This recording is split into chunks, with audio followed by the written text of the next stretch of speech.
I want to dig in with you a little bit on this notion of the trusted advisor and sort of the escalated or elevated value per se that a trusted advisor brings to a technology solution, problem and solution. You know, you and I were just together at a big conference in Phoenix, and I think everybody tripled down on it. And prior to that conference, I had written and released an article on LinkedIn called "The RFP is Dead." Yeah. Why trusted advisors are the future of businesses. And it had a actual tombstone on it. Yeah, that's great. And it said, "Rest in peace, RFP, 1880 to 2021. I since changed it to 2024. And it said, "Are survived by trusted advisors." Yeah. Right. And it's funny. I had a colleague who said, "Dude, you can't put that on LinkedIn. It's so morbid." He said, "That stone, you got to get rid of that stone." And I was like, you know, it just feels right in my gut. It's how I feel about it. So I'm going to go for it. And I spoke with him about a week and a half after I released it. And I said, I know. You hate the slide. You hate the pitch. He goes, whoa, whoa, whoa. Dude, I was completely wrong. He said, your engagement is off the charts. You got 4,000 or 5,000 impressions, 80 likes, 171 reposts, a bunch of, he goes, I was wrong. So what, if you don't mind, let me start with some stats, and then I'd love to get your take on the space here. There are some interesting stats out in the space about technology delivery in general, and these are public. And if you go out to Google, you can find these. But a McKinsey report said that 70% of technology projects fail to deliver on time, on budget, or with the desired features and benefits. That's a big loss. 19% of projects are considered complete failures. Man, that's a big ouch. That's in the Chaos report. And 11% of IT projects fail outright. Those are staggering numbers. And let me put these into some percentages or some dollars for you real quick. 1.3 trillion spent on IT projects. What's 70% of that? 925 billion is lost. They're in full or partially. So you may get a project that, had a certain ROI coming and it didn't deliver it. So I say the 925 with some bit of caution, but nonetheless, somebody is disappointed in that spend. But the 19%, that's a big ass number as well. That's a complete failure. Well, let's see. Let's go back to that. The 11% is an outright failure. Okay. Money spent, project never starts, or it's thrown away. Wow. But still, what's that? $130 billion? Is that right? Yeah, that's right. What could we do with $130 billion? Unreal. We could do a lot. We could do a lot of good things. So when we talk about those numbers, I'm curious on your, take of the state and your thoughts on why why companies are struggling. What's happening there? Yeah. Vic, it'd be interesting to see what percentage of that 1.3 trillion is procured through a formal RFP process, right? Yeah. That's an alarming number. And we have been using this RFP process, enterprises have for ages, right? Yep. And it's just gotten worse and worse. There's so many reasons why the traditional RFP process is so flawed, in my opinion. I really liked your article. I thought it was spot on. I think some of the comments you got in response to it were also equally interesting to me. In a world where technology is innovating at an unprecedented pace, as a customers ought to be, dare I say, humble enough to admit to the fact that, hey, I don't know enough right now in this moment to be able to build an exhaustive set of requirements that captures everything that might be possible, right? RFPs are never really designed with, I want to find out what's possible. RFPs are simply, no, I know Can what you I do need. this? I know what Yeah. I need. Can you do this? Right? Here's a Yeah. set of requirements, features, capabilities. Can you do these things? How do I rate it? Blah, blah, blah. And it doesn't allow for any kind of creativity around us in solutioning, and it doesn't allow for a really innovative vendor to step in and say, you're looking at this completely wrong. Yeah. There's a totally different perspective to have here, and this is why. That's one of the big flaws in the RFP process. And I know you got actually several comments, I think, on your LinkedIn post to that effect. I did. It says Yeah, when you reduce vendor engagement to check boxes, you yeah, lose sight of what really matters, the relationship, innovation, and outcomes. yes, yes, I mean, that's that right. was just an unbelievable comment. I thought Yeah, was spot on by somebody I don't know, but somebody I am connected to on LinkedIn. I was telling my boss the other day, someone had to say it out loud. yeah, yeah. I mean, It struck a chord. long evaluation cycles in RFPs lead to analysis paralysis. Let's focus on quick pilots and proof of concept engagements instead. I mean, Yeah. there is a lot here, man. Oh And yeah. let me tell you, 104 comments, 171 reposts, and 90 some odd, likes, loves, whatever. It was well received. Now there were a few dissenters. Yeah. Of Hey, you course. can't do it, and and I responded very professionally. Say, hey, Yep. appreciate your perspective, love it. Yep. Your insight is true in some cases, but here's why, we have to challenge thinking. Change Yep. requires change, you Yeah. know? Yeah. That's right.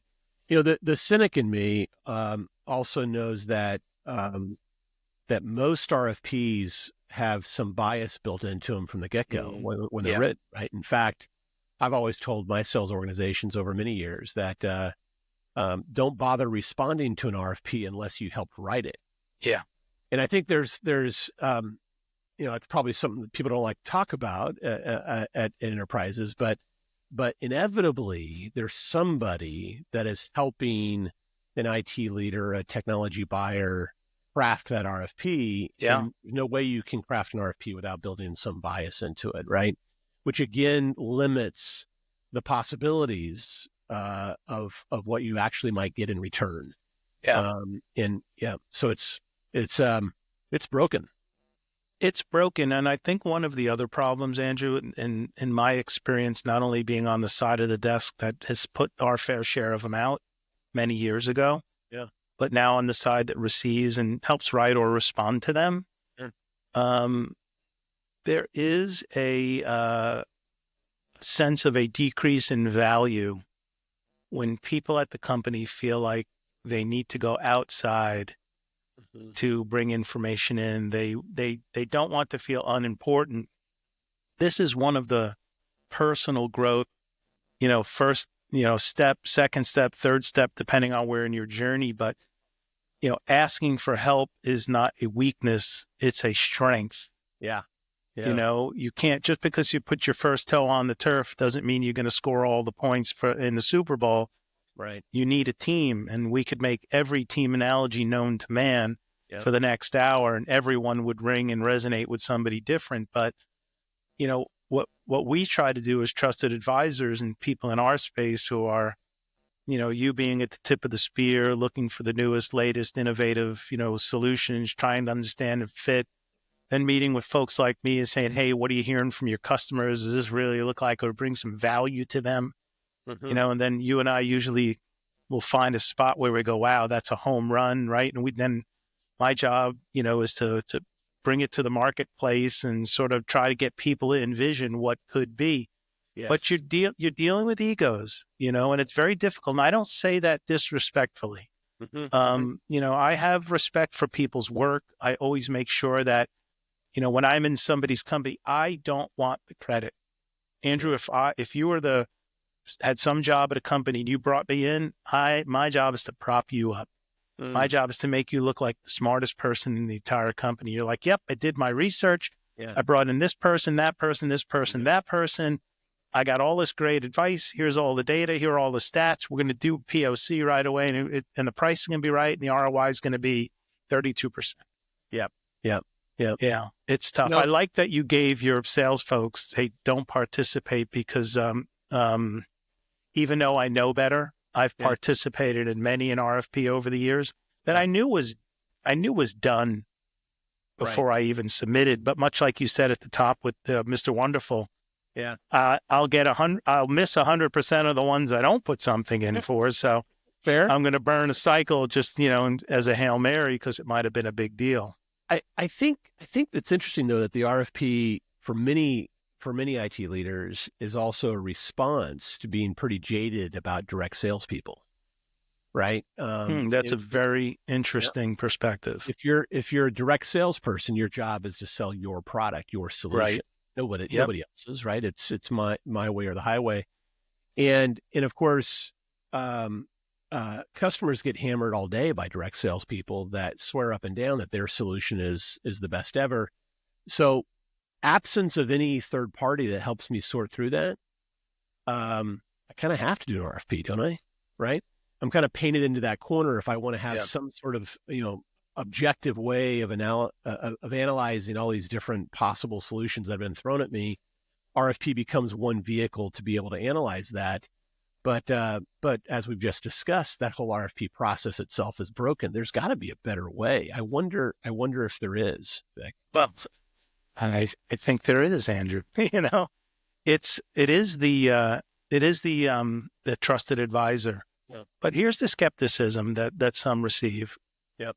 The trusted advisor base is built from a long line and history of people who came into this business through telecom. Right. Speeds and feeds, right? Yep. Pipes and plumbing, whatever you like to call it.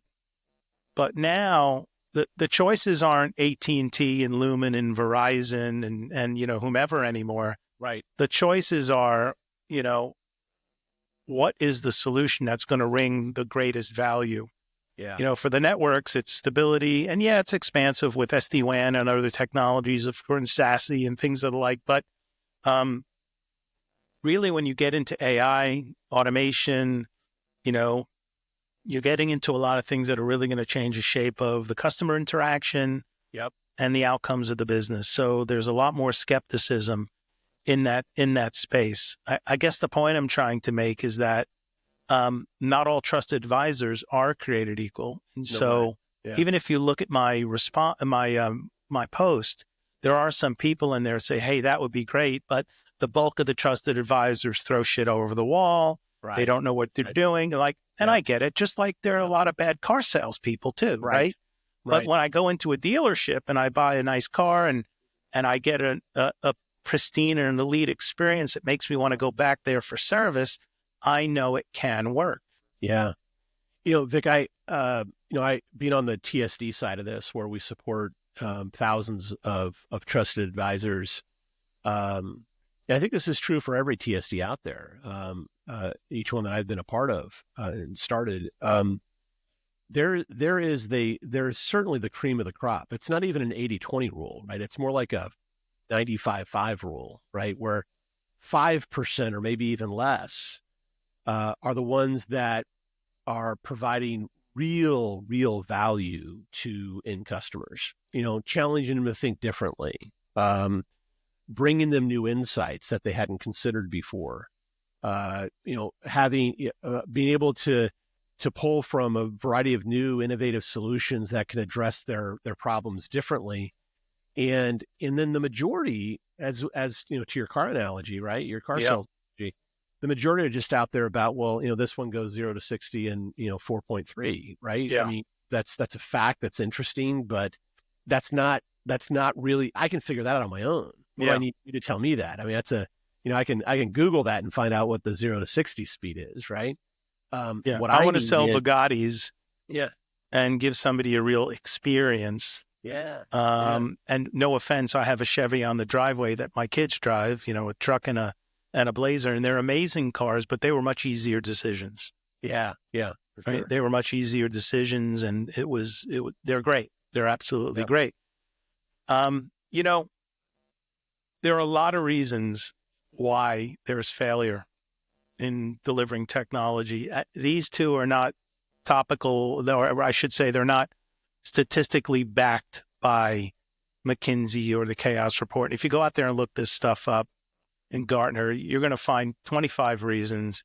My top 2 reasons, what I've seen after almost 20 years in the C-suite, was that it's either the wrong solutions are selected or architected, or there's lack of execution capability.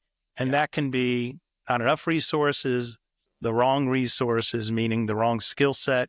Doesn't mean I have bad people, but if I need somebody with a specific skill and I don't have that, and we try to Swiss Army knife the thing in, how many times have you turned the screw with a Swiss Army knife and inevitably slipped 3 or 4 times and scratched the surface of something or cut your finger? Inevitably, you get the screw out, but it's not really the best screwdriver, right? Right. Yeah. So that's what you wind up in. Through your experience, lack of selection and lack of execution, what are some of the other things that you're either seeing, talking about with people and gaining a view into?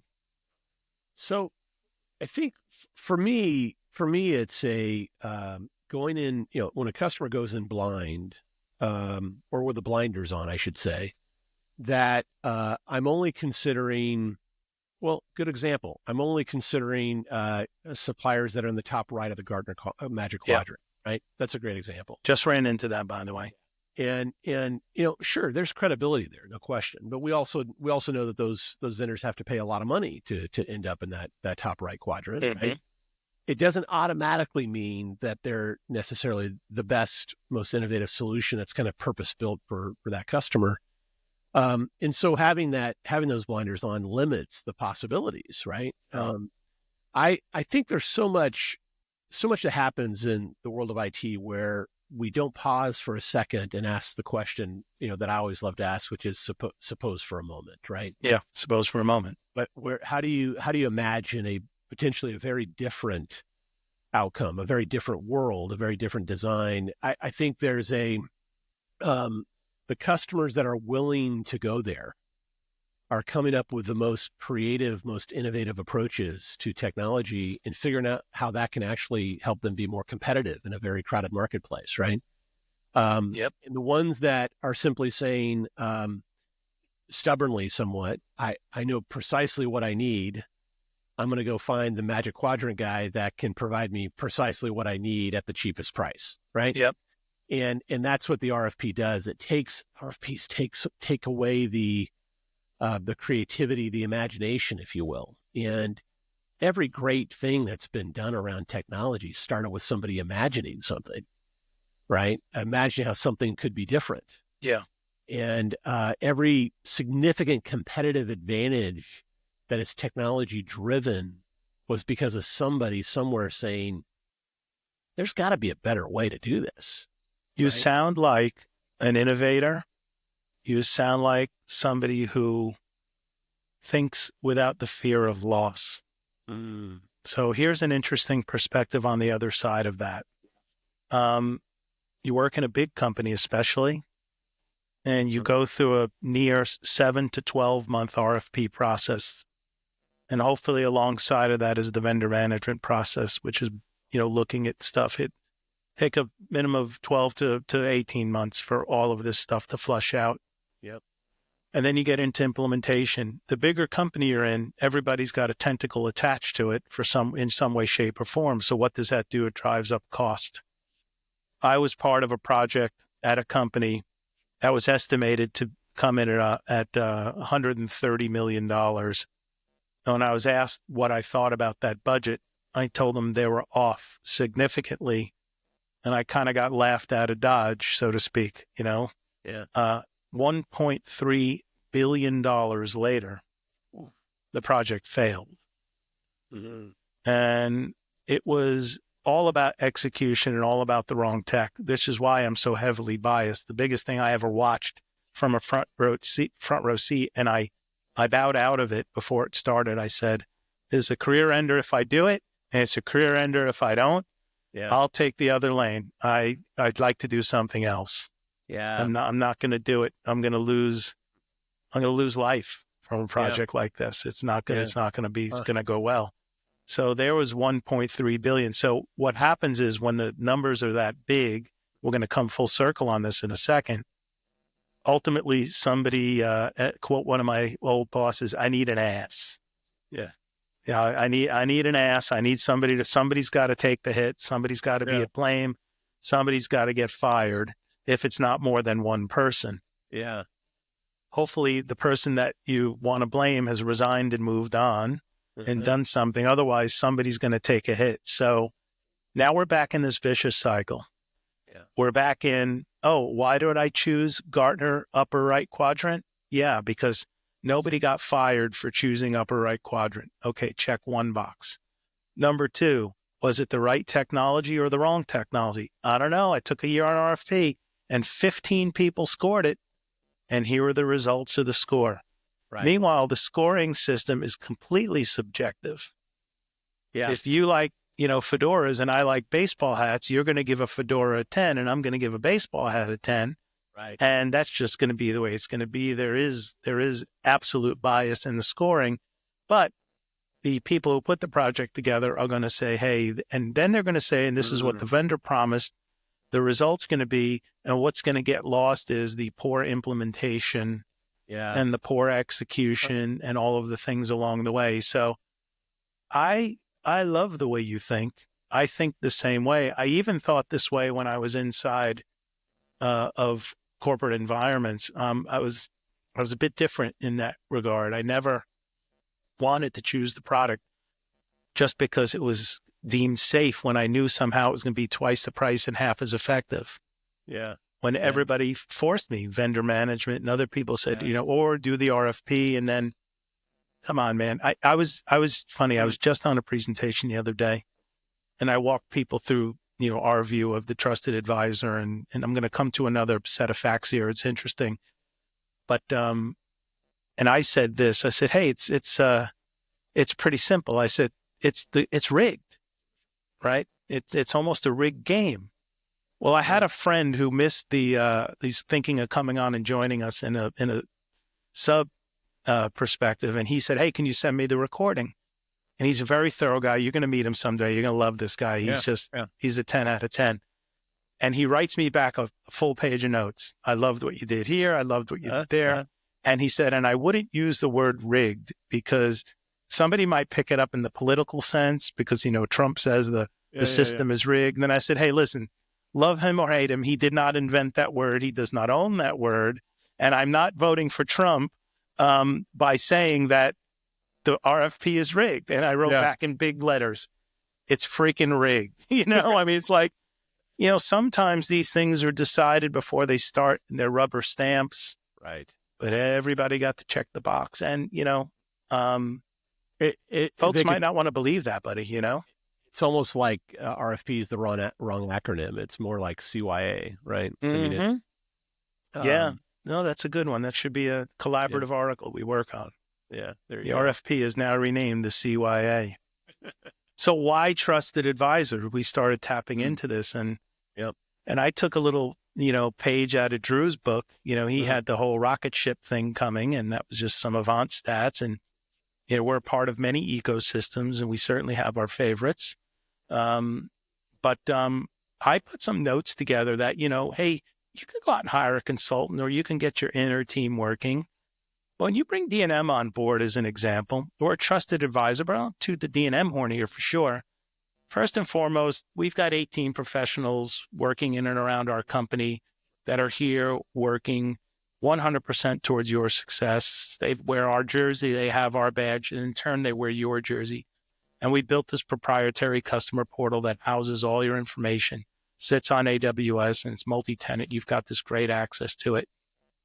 But then what we've amassed on our own dime through our own efforts over the last 23 years is a solution and distribution ecosystem that's second to none. It's got 145 support professionals available to us, which means it's available to companies. What's in that? It's pre-sales analysis, it's pricing professionals. Then I've got 41 solution engineers. You want to talk about CCaaS, AI, cybersecurity, business process outsourcing. We've got people to come that are experts in these areas that come at our cost, not the client's cost. Yeah. Proprietary vendor rating platform, kind of like the Yelp or the Net Promoter of these platforms, which is not publicly available. Yeah. So it's going to have, hey, I just did a project with ABC Corp and it didn't go so well, and here's why. And then I could reach out to that person. Lastly, this ecosystem is full of 350 solution providers, ranging from CCAS and unified communications, virtual infrastructure, voice data wireless, artificial intelligence, variable labor, cybersecurity, managed services, and last, strategic consulting and guidance. So, I mean, how do you fight against that? It's an unfair fight. Like, Yeah. we're coming, as they said in the Godfather, if you're going to come heavy. That's right. Right. Exactly And right. we come so heavy. And I think, and I redid our entire deck coming out of Special Forces, redid it, spent 2 weeks on it, sending it to the team, getting feedback, sending it to colleagues, getting it back. I think we nailed the message now about our value prop, even bigger and better than ever before, because of Special Forces. I'm going to thank Drew. And because of, our collective efforts. I just think our message is spot on and on point. Yeah. But when you hear it laid out like that, what else do you think about from the TA perspective? Like, did I leave anything out? Should I double down on something else? Yeah. Like, what's the big nugget there? Well, I think the message is definitely spot on, and I think the message I would have, number one, to TAs is be aware of the resources available to you, right? Yeah. And then leverage the hell out of that, right? So many historically TAs have not really talked about the distribution partner behind them, right? And Guilty as charged, sir. yeah. I mean, you and I have had that conversation. Guilty right? as charged. And I think this is a shift in perspective that I think is timely and important. That D&M doesn't have to go out and hire hundreds and hundreds of people to have this bench.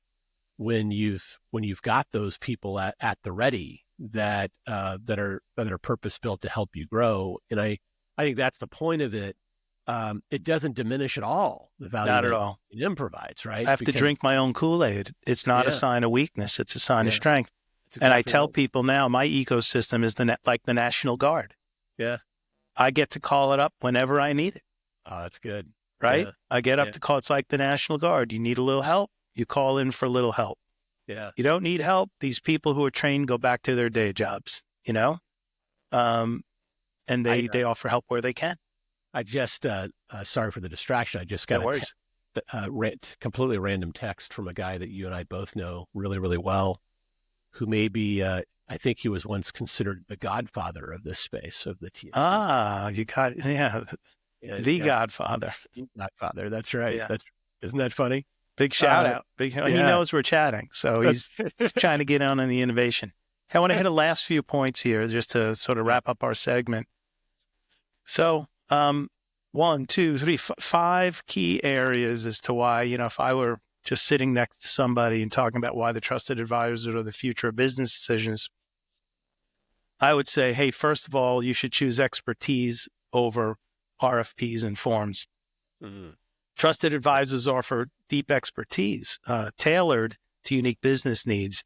And we have insights that go beyond generic solutions. So much like you said, thinking about it outside of, does it do this? What can it do? Yeah. Yeah. What does it enable me to do that I hadn't even thought of yet? Oh, man, that's the best nugget right there, because in the RFP process or in the advisory space, you hope to find out the things you haven't been thinking about. Yeah. You need to jump ahead of your competition, not do what they're doing. Mike Tesler, who I had did a podcast earlier today with, that is the founder of a company called Broadsoft, kind of a technology luminary in this space, and he's talking about AI with me. And one note he made today was, there's AI for like personal productivity, right? Yeah. Chat GPT stuff. Can I solve an Excel formula? Can I write a blog better? That kind of stuff. There's AI that's applied to kind of business processes that groups can use that can drive insights out of groups, which is really interesting. And then the third thing he said, which was fascinating to me, is there's AI that is opening up the eyes of leaders around new business opportunities that they hadn't even considered yet. Right? They hadn't even considered yet. It wasn't even on the radar. Amazing. But this innovation is now saying, wow, we could go this direction as a business and reinvent ourselves, right? Or compete in a different way and win. That's the RFP stifles that, right? Yeah, it's a big deal. It stifles that. It does. Partnerships drive growth. Trusted advisors are, I tell people we're around forever. We're around for the life and beyond. I tell people all the time, we've lost one customer since we've been here. There was a change in guard and we moved on. And the guy on the front line had to call us and tell us that, they were moving on. And I said, hey, you can call us anytime. You are our forever customer. And I said, and there may be a time where you'll come back. And that time had come. That time came to us. There was another opportunity there. But we're long-term, partners and advisors. When you deal with direct sales, you're largely dealing with a salesperson who's looking to knock it out of the park, get promoted. It won't be on your account this time next year. That's right. Just won't That's be. exactly right. I heard a adaptability. Stat, average, oh, I'm sorry. Go ahead. Average tenure of a direct account executive, average tenure of a direct sales rep is like 14 months. Wow. Yeah. That's pretty incredible. Yeah. I don't even know how that, they're washing out. That's what it has to be. It is. They wash out, they go somewhere else. It's like, how do you, you've got to imagine your technology strategy and vision goes way, way beyond that horizon. It better, right? Yeah. Oh my gosh. Of course. I mean, when we hire salespeople, we don't even think they're going to be profitable for our company until 2+ years. Yeah. Yeah. I mean, you got to really be missing it to hit the bricks in 14 months. Right. Third thing is adaptability in fast changing markets. We touched on this a little bit. The RFP just doesn't move fast enough. If I have a 7 or 8 month RFP, I am left in the proverbial dust. And in today's date, Andrew, I think you'll agree, if I take 14 months to implement, I'm already looking at old technology. Yeah, so true. So true. There are capabilities today that are complete realities today that hadn't even been conceived of 6 months ago. Yeah, that's for sure. It's a very, very different, radically different world from what we lived in 5 years ago. The fourth one, cost effective and time efficient. I mean, I think that's something we've been selling for a very long time. We just make it better, faster, cheaper for them. We know what deals have gone down. We know where the pricing's hitting. We know what opportunities they are. We know when providers are looking to make deals. We know how much they can customize or how much they'd be willing to customize. And we've done a ton of research. We are a 24/7, 365 RFP machine, virtual RFP machine, so to speak, by our constant look at what the latest, greatest landscape looks like and what their capabilities look like. We have our own internal score sheets and check cards and colleagues who we talk to throughout the industry. And then people like yourself who we're constantly, getting counsel and guidance from and just saying, hey, what's coming up down the pipe here? How does an RFP even match that? Yeah, no way. Drew Leidecker and I were talking about this exact point recently where, we basically, through our ecosystem, we have eyes on damn near every deal done in this space in the enterprise. Yeah. Amazing. And it's, we know where pricing is at. We know what flexibility vendors have or don't. We know, there's so much information that we have at our fingertips that would be impossible for an individual solo customer to be able to get on their own. Couldn't do it. Couldn't do it. No way. Could do it. What are they going to do? Call 2 references? And when was the last time you gave a reference where somebody was going to say something bad about you? Yeah. Yeah, never. Hey, the last thing on the list is something we lean into, and I could talk about this for an eternity, but, building trust through relationships. I have been very blessed to have partners that I've worked very hard to build a level of trust and confidence with. I've achieved that through consistency, honesty, going the extra mile. I've been in this space for 8 years. Mm. I've got customers and friends for that long who, if they're in town, we make sure to connect, even if not on business. Yeah. It's my favorite part of this business. But now, there are a number of customers that'll say, hey, have you called D&M? Have you called Vic specifically? The bounces past him. And they're like, oh, I guess this guy has a love affair with him. He's like, no, he's been around for 8 years and we've made 10 decisions based on his counsel. They all went well. Yeah. So, let's just ask him. We don't have to do it, but let's just get some feedback. And it's I don't want to let people down. These relationships are very deep and personal and they matter to me. I'm not moving on in 14 months. Right. Right. That's Yeah, right. And that is true of your peers, man. Right. You, of course, you're in a very, lucky group of top performing trusted advisors. What's cool about this community is we all talk to each other. Right. Yeah. And the relationships that are formed amongst these trusted advisors is pretty special. But that's what you just said about 14 months. That's consistent across every single one of those guys. Right. Yeah. So let's do this. We're going to wind down this topic, but I want to give you the last piece. If you want to put a bow on this thing, what would you say about, if you wanted to leave somebody, even if you repeat a few things, what's the most poignant thing you could say about the RFP and its time? Well, let's go full circle back to your stats. Okay. Right? Because I think we calculated, what was it? $247 billion was a number I came up with of failed or partially failed implementations of IT purchases, right? Somewhere north of $200 billion. Yeah. And what do they say about the definition of insanity? Yeah. Doing the same thing over and over again and expecting different results. That's right. Yeah. So why would you continue to adopt a process that is proven over decades, especially now in this, that it's broken? There's got to be a better, faster way to do this. And exasperated by the pace of innovation. You've been using this old vehicle to make procurement decisions that in no way in shape or form can keep pace with where technology is going at the pace that it's innovating, right? And so you have to find a new vehicle. You just have to. If you don't, you're going to continue to those failure rates are going to continue to go up, right? So that would be my encouragement. Is we happen to think that better vehicle is the trusted advisor. I'm a for sure.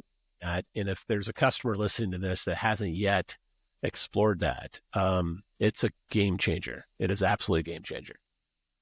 Andrew, thanks for the chat on this topic, man. Super cool. Appreciate it. You bet, man. Enjoyed it. Good selling.